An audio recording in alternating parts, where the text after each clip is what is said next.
I missed you too, little moon. After thanking the driver profusely and waving him off, Amelia returned to find Max already making himself at home. Barefoot on the couch, he was eagerly unpacking his bulging school bag. Out spilled a toothbrush, toothpaste, a towel, and even his pajamas.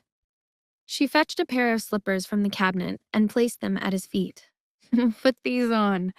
Walking barefoot on the floor isn't good for you, she said. The slippers, far too large for his tiny feet, made him giggle. Max wiggled his toes in the oversized slippers. These are funny. I'll trip in these. Amelia smirked. After dinner, we'll go to the supermarket and get you a proper pair. But for now, walk slowly so you don't fall. By the way, what's all this? She said, motioning to the pile of items on the couch. Max puffed out his chest proudly. I'm running away from home, just like you. The words stopped her mid-motion. Running away? What do you mean? Max whispered conspiratorially. Since you left, I'm leaving too. We're in this together. Amelia's chest tightened with warmth and sadness all at once. She crouched down, resting her hands on his small shoulders. Does your dad know you're here?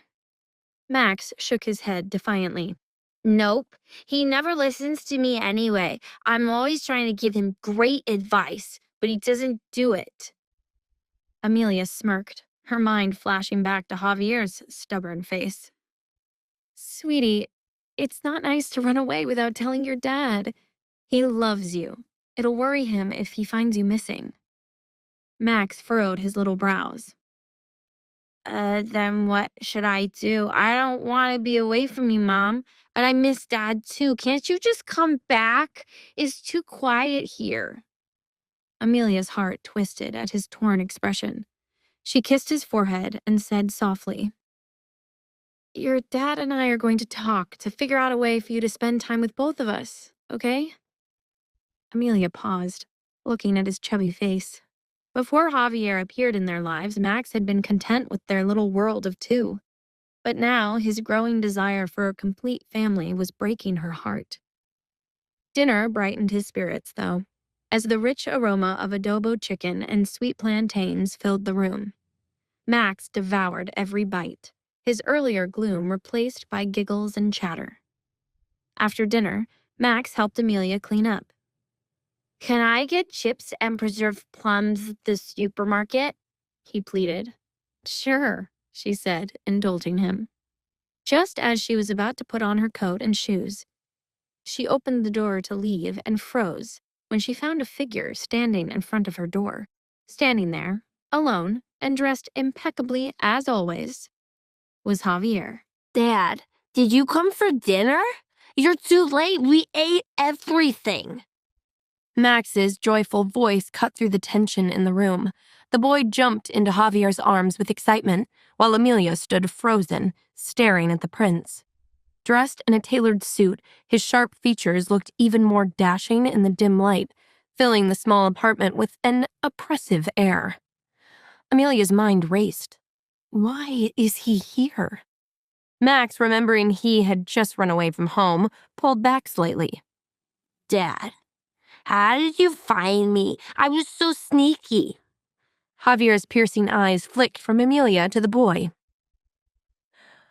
I had to deploy the International Intelligence Bureau and spent millions just to track you down, he teased. Or maybe Mr. Grant told me. You know, it's not technically running away if you use your dad's chauffeur to take you somewhere, right?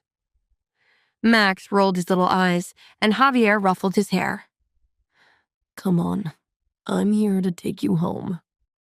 Hearing this, Max clung tightly to Amelia's leg. I'm not going. I already told Mom I'm staying here tonight. Javier tried to reason with him. Max, you have school early in the morning tomorrow. Amelia picked up Max and tilted her head at Javier. I can wake up early and take him to school myself, she said softly but firmly. He even packed his own pajamas. Let him stay tonight. Max threw his arms around Amelia's neck. Don't take me away. Mom and I are about to go on a date. Javier raised his brow, intrigued. A date?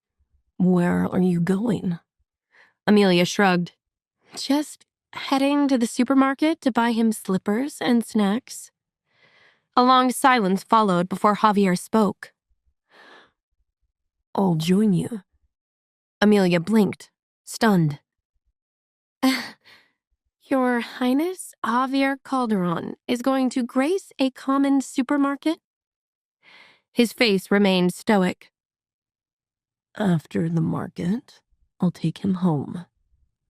With that, he turned sharply on his heel and walked toward the elevator. Amelia stood rooted to the spot, still surprised. Mom, come on, before Dad changes his mind, Max whispered excitedly, tugging at her sleeve. Carrying Max, Amelia reluctantly followed into the elevator. Once inside, she turned to Javier, incredulous. You're not serious about this, are you? Javier crossed his arms. Do I look like I'm joking? Amelia's brow furrowed. You can't just stroll into a supermarket. You'll get mobbed. Do you have any idea how famous you are, Mr. Prince Charming? Despite her protests, Javier placed a hand on Max's head and wiggled his brows at him. What do you say, Max? Should we be an agent of chaos? Max didn't exactly know what that meant, but it sounded cool. His eyes lit up with excitement. Yeah!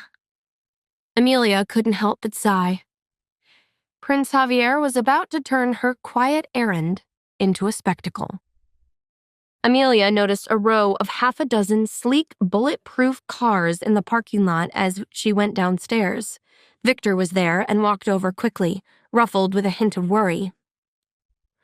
Do you really have to go to the supermarket, Your Highness? Javier's sharp gaze sliced through him. Do I have to? No, but I want to. Victor instinctively reached for his phone. I'll arrange for the supermarket to be cleared immediately. Amelia stepped forward, raising her hand to stop him. That's unnecessary.